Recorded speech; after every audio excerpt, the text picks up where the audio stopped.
Muy bien, y está con nosotros Pablo Cosiner. Se inicia un ciclo importante en este año. Es un año que muchos dicen hasta mediados de año va a ser de una manera, después de mediados de año probablemente resulte ser de otra, porque es un año en donde se van a ir calentando motores. No empezará la campaña, pero sí comenzarán los análisis pertinentes para saber posiciones y además las cuestiones relacionadas con las alianzas que se vayan a hacer de cara al año próximo. Gracias por haber venido, Pablo. Sabemos que estaba muy comprometido, el lunes pasado no pudiste y ahora estás con nosotros. Primer tema, sí. ¿El año legislativo cómo empezó? Bueno, el año legislativo comenzó claramente instalándose en dos debates. Primero, el debate sobre la deuda externa. Nosotros planteamos al jefe de gabinete el miércoles pasado en el informe que hizo al Congreso dos temas. Primero, queremos que el ministro de Finanzas venga al Congreso a discutir la deuda. Nos preocupa cómo viene creciendo la deuda en la Argentina, pero fundamentalmente queremos discutir el objeto de la deuda, ¿no? Si gran parte de los recursos se destinan a cubrir el déficit fiscal, qué parte de los recursos se están destinando a obra de infraestructura, las condiciones en que se está tomando la deuda y las previsiones del gobierno hacia el futuro. Eso por un lado. Y después la distribución de los recursos con las provincias. Nosotros hemos hecho una fuerte objeción al gobierno de cómo está distribuyendo los recursos. Hay una distribución muy arbitraria de los ATN. Para que tengas una idea, el 75% de los ATN está siendo distribuido en el 25% de los municipios que responden al signo político que Cambiemos. O sea, hay una distribución arbitraria desde lo político, sumado a que creo que el gobierno no le está haciendo el uso adecuado a los ATN. Nosotros hemos pedido para la provincia 100 millones de pesos para cubrir la infraestructura que hay que comenzar a construir en Santa Victoria, y de los 100 millones de pesos solamente remitieron 10 millones de pesos. Entonces estamos discutiendo eso y paralelamente discutiendo los tres proyectos de ley que a nuestro criterio tienen que reemplazar al DNU de Macri, el mega DNU de desburocratización, que nosotros hemos votado en contra en la comisión bicameral de DNU y que ahora deben ser reemplazados por las tres leyes.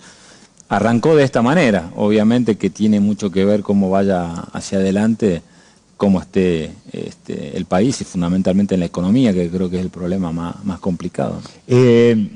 Comparando 18-16, ¿va a ser distinta la relación en el Congreso entre oposición y oficialismo?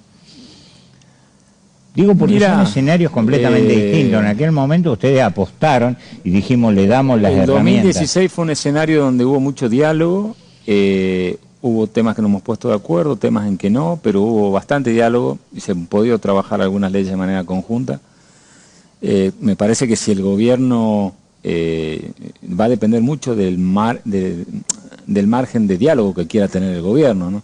Si el gobierno empieza a encerrarse en sí mismo y a generar su propio relato, porque si hay algo que Cambiemos criticó de la gestión anterior era que funcionaba con un relato. Bueno, si uno ve hoy el mensaje de Macri del 1 de marzo y el mensaje del jefe de gabinete el miércoles pasado, bueno, es como que el gobierno está empezando a construir su propio relato, cuando el gobierno habla de que hay una economía que crece y que ese crecimiento está derramando en todos los sectores, y cuando habla de que la inflación está bajando, habla de una economía virtuosa, y nosotros creemos que hoy la Argentina, si uno toma los parámetros que son los más sensibles para la gente, que es precios, tarifa, o sea, inflación, reactivación del mercado interno, pymes, son todos índices negativos. Porque hay una precarización del empleo, con todo respeto lo digo, pero pasar de un empleo formal a un monotributo no... Bueno, eso te iba a decir, o sea, el gobierno mide el crecimiento del empleo entendiendo que hoy hay más monotributistas. Bueno, pero el problema es que el empleo genuino, que es la que genera el sector de la industria, el sector de la producción, incorporando trabajo estable, no se está generando. Entonces, bueno, creo que hay dos diagnósticos muy distintos, ¿no? Y eso es lo que a mí me preocupa. Ojalá que en el Congreso podamos definir una agenda conjunta, pero si nosotros vamos a querer discutir cómo hacemos para hacer un seguimiento a los precios, ¿no es cierto?, cuidando el bolsillo de la gente, o queremos plantear una legislación sobre regulación o control de deuda, o una legislación de tarifas especiales para pymes, o el gobierno no termina de reglamentar el artículo 10 de la ley de pymes para preservar las pymes de área de frontera, se va a hacer muy difícil. Ojalá, nosotros siempre dijimos, somos oposición a este gobierno, para eso nos eligió la gente lo eligió a Macri para gobernar, pero también somos responsables en el sentido que tenemos muchas provincias para gobernar. Lo que menos queremos nosotros es generar una condición de enfrentamiento irrecuperable en Argentina. Argentina necesita salir hacia adelante, pero va a depender también mucho de la voluntad del gobierno. Justamente un poco ahí venía un poco la cuestión que yo planteaba en la comparación entre el 16 y el 18. Yo tengo la sensación, y probablemente esté equivocado, pero que ustedes, y cuando digo ustedes, el sector político de los legisladores que responden firmemente a los gobernadores, hicieron una apuesta como muy grande en función de la institucionalidad. Pasaron 2 años y en ese momento pagaron un costo político. Sí. Tal es así que yo no sé a esta altura del partido si pueden recuperar eso o no, pero me parece que ahora, 2 años después, no sé si la misma apuesta están en condiciones de darla. Mirá, gracias a que nosotros nos paramos de esa manera, hoy somos los más autorizados a decirle al gobierno que se está equivocando. ¿Por qué? Porque vos dijiste, está bien, Macri ganó, nosotros vamos a generar gobernabilidad, porque este gobierno no tiene mayorías en las cámaras, con lo cual nos vamos a sentar y vamos a ver en qué coincidimos, en qué no coincidimos, no nos paramos de la vereda enfrente a tirarles piedra al gobierno. Dijimos, bueno, en esto estamos de acuerdo, en esto no, en esto tenemos dudas, pero le damos la posibilidad al gobierno que no se equivoque. 2 años después podemos decirle, nosotros no te pusimos palo en la rueda, ahora vos te estás equivocando. Entonces, el fracaso, entre comillas, que pueda tener este gobierno en su gestión, no va a poder argumentar que hubo un peronismo que se le puso de la vereda enfrente a apostar el fracaso. Si el gobierno no acierta en sus políticas, es pura y exclusiva responsabilidad del gobierno. No nos van a poder decir a nosotros si ustedes apostaron al fracaso.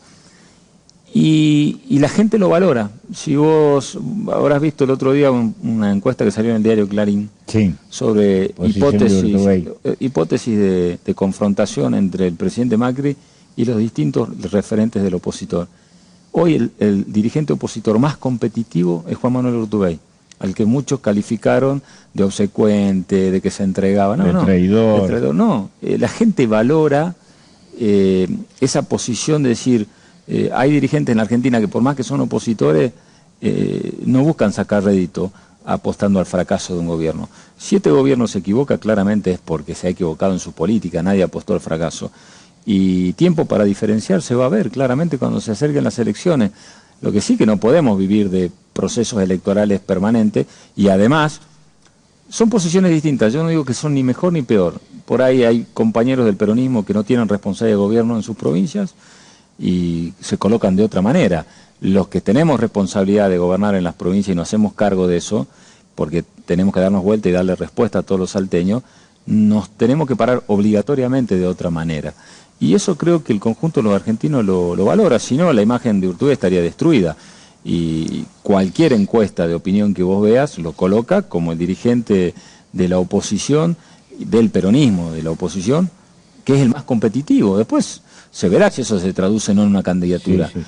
Pero lo objetivo es eso, y eso quiere decir que la gente lo ha interpretado. Vos sabés que, y lo escuché yo los otros días, lo corrían a Aníbal Fernández por izquierda, diciéndole, no, pero acá hay gobernadores, no sé si fue en el programa del Gato Silvestre, entonces dice, acá hay gobernadores que no reaccionaron. Y el mismo Aníbal Fernández decía, no te olvides que los gobernadores tienen que gobernar. Como diciendo, hay responsabilidades extras que no necesariamente... Yo lo viví como una tirada de un puente, de un lazo.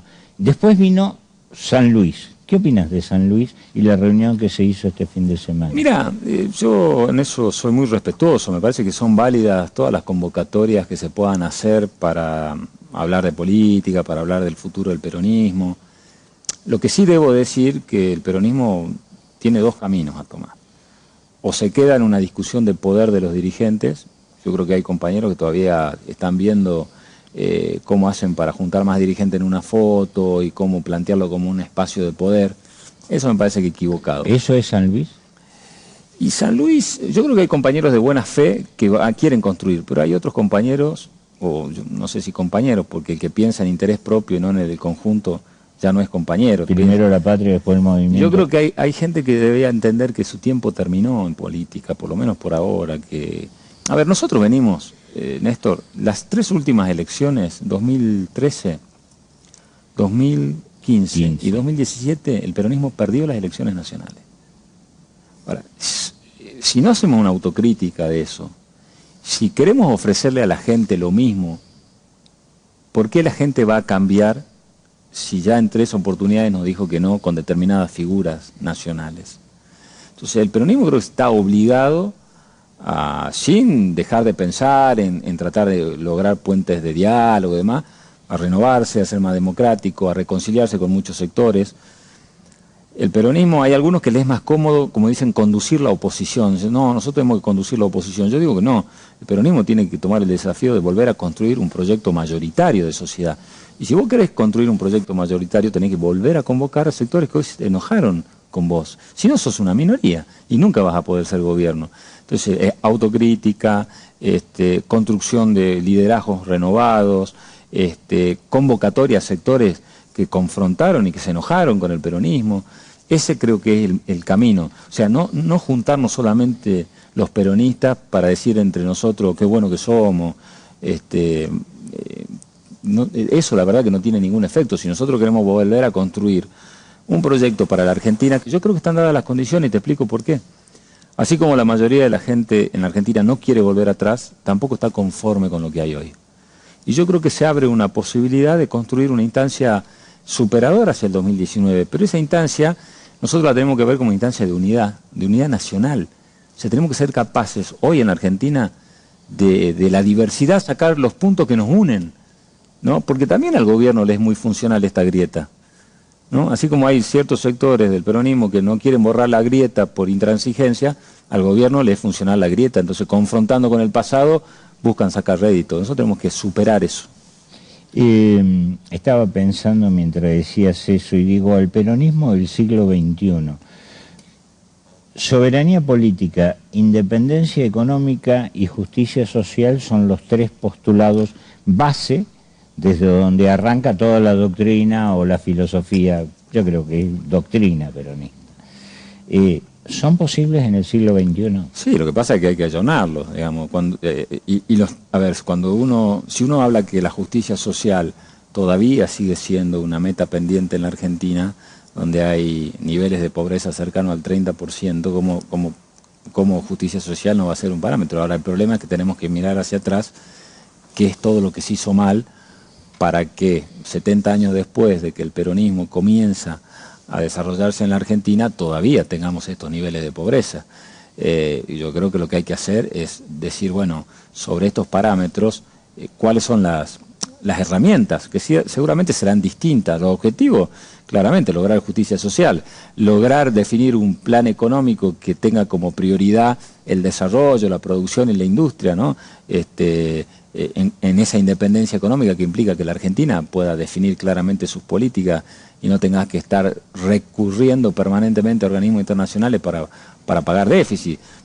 No es malo tomar créditos, pero, por ejemplo, Bolivia lo hace. Bolivia es monitoreada hasta por el mismo Fondo Monetario Internacional y toma créditos, pero es para desarrollar infraestructura estratégica.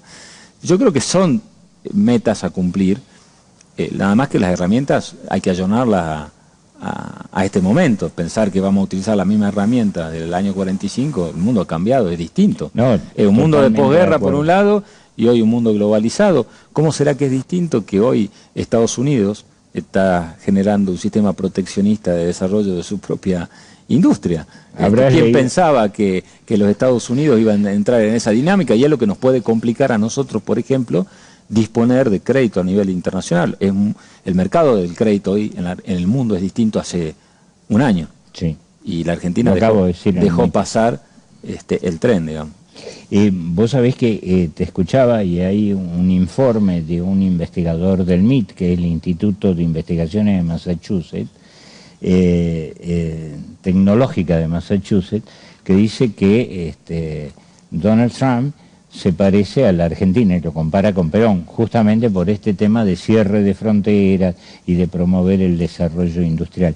Pero también me hacía ruido cuando vos me hablabas de independencia económica. Hoy los multilaterales y todos le dijeron a la Argentina que tiene que profundizar reformas. Y salió Duhovne y dijo, les prometemos que vamos a profundizar las reformas. Esas reformas que proponen los multilaterales no son las reformas que necesita la sociedad argentina para salir adelante, ¿o sí? Bueno, si esas reformas implican claramente privilegiar a determinados sectores por sobre otros, no.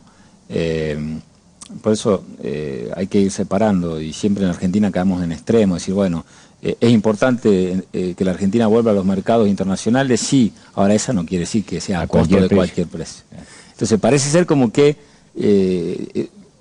volver a los mercados internacionales a tomar crédito, como hace cualquier país del mundo, implica perder soberanía en la decisión de tu política.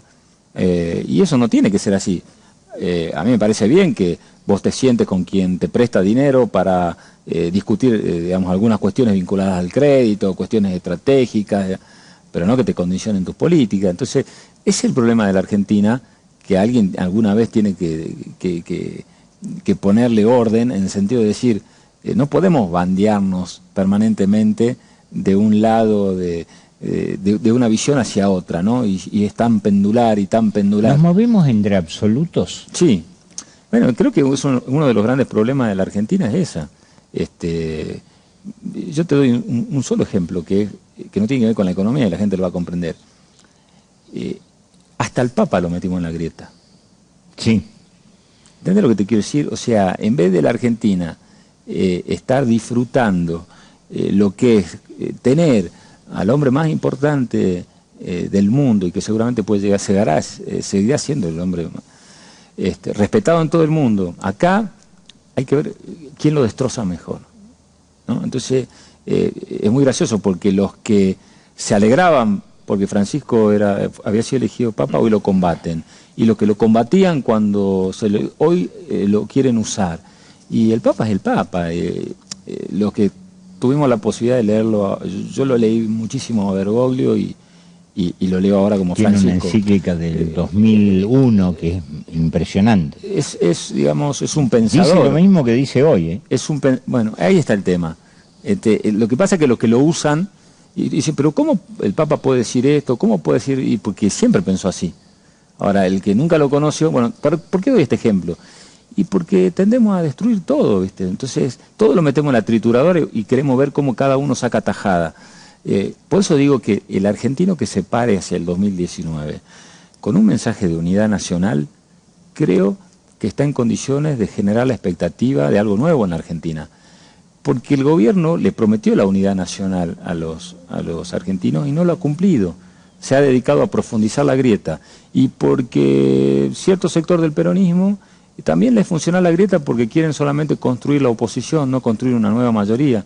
Y yo creo que hay que generar un proyecto que tenga como base, obviamente, al peronismo, a los gobernadores, y que lo amplíe a otros sectores para construir un gran proyecto nacional para la Argentina, que deje de lado los extremos, que busque los puntos en común. Yo tengo fe que se puede lograr. Vos sabés que se me ocurre hacer una diferencia entre unidad y uniformidad. No, son dos cosas distintas, totalmente distintas. Me parece que es importante, porque la uniformidad es todos marchando en un mismo lado sin ningún tipo de distinción. La unidad es poder que vos y yo nos sentemos, aunque pensemos distinto, a conciliar temas estratégicos. Y priorizar los puntos en común. Y tratás de separar un poquito durante un tiempo lo que pensamos distinto y decimos, bueno, ¿qué agenda común podemos desarrollar? Porque la Argentina no resiste más así. O sea, la verdad que no resiste más. O sea, de los índices que hoy hay, ¿cuál es el que más preocupa? No es el económico puro, es la expectativa hacia el futuro. Este gobierno, gran parte de los argentinos le reconocían que no estaba bien, pero confiaba que le iba a ir bien. Hoy cambió. Claro. Hoy no solamente la gente le dice que no está gobernando bien, sino que la gente piensa mayoritariamente que no le va a ir bien en el futuro, y eso es lo peor que le puede pasar a un gobierno. Entonces, creo que ahí es el problema que hoy tenemos, la falta de expectativa que la mayoría de los argentinos sienten que le puede ir bien a futuro. Se me ocurren pedirte algunas precisiones políticas, y yo sé que tenés una cena, así que te vamos a liberar, pero no puedo dejar de pasar estas precisiones políticas.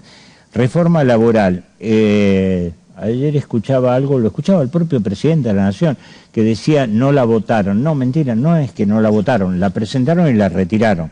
Pero la van a desarmar en pedacitos y van a tratar de meterla en pedacitos, como la pasaron como tajadas.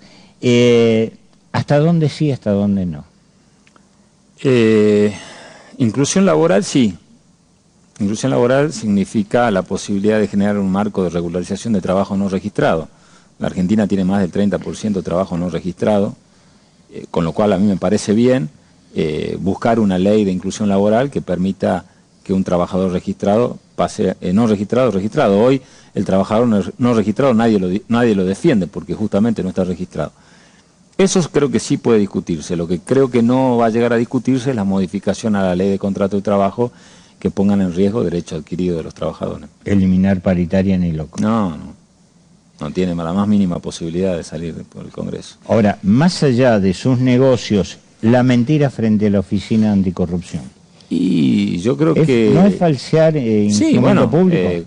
Este gobierno se plantó ante los argentinos para decirle que era un cambio.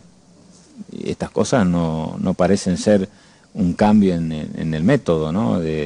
Creo que el hecho de haber falseado o no haber declarado, eso veremos si ha falseado o no ha falseado documentación ante la Oficina Anticorrupción, lo coloca en esta situación. Creo que el gobierno también entendió que no había manera de parar el informe de Caputo en el Congreso, por eso acepta que vaya a la comisión bicameral.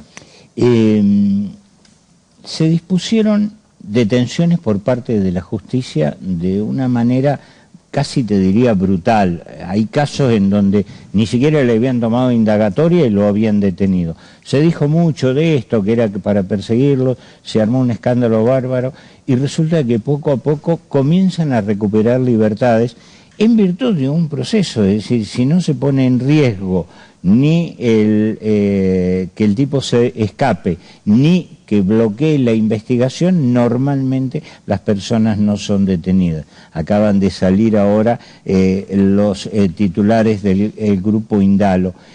¿Esto es porque hay un cambio de percepción política o porque son instancias superiores en donde normalmente son más jurídicas las fallas? Y son instancias superiores que dan la garantía del debido proceso. Yo siempre dice que en lo que no puede jugarse, digamos, por garantía de todos los argentinos, el principio de igualdad ante la ley, ¿no? La ley debe ser igual para todos, no para uno de una manera y otro para otro. Y la ley dice que vos, esto lo dice la Constitución, el Código Procesal Penal, que la regla es que el juicio lo esperás en libertad, salvo que lo que vos decías, ¿no? Riesgo de fuga, interferencia en la administración, en la investigación, en determinados delitos muy graves, que haya un peligro incluso lo que puede representar esa persona. Estamos hablando de homicidios y demás. Ahora,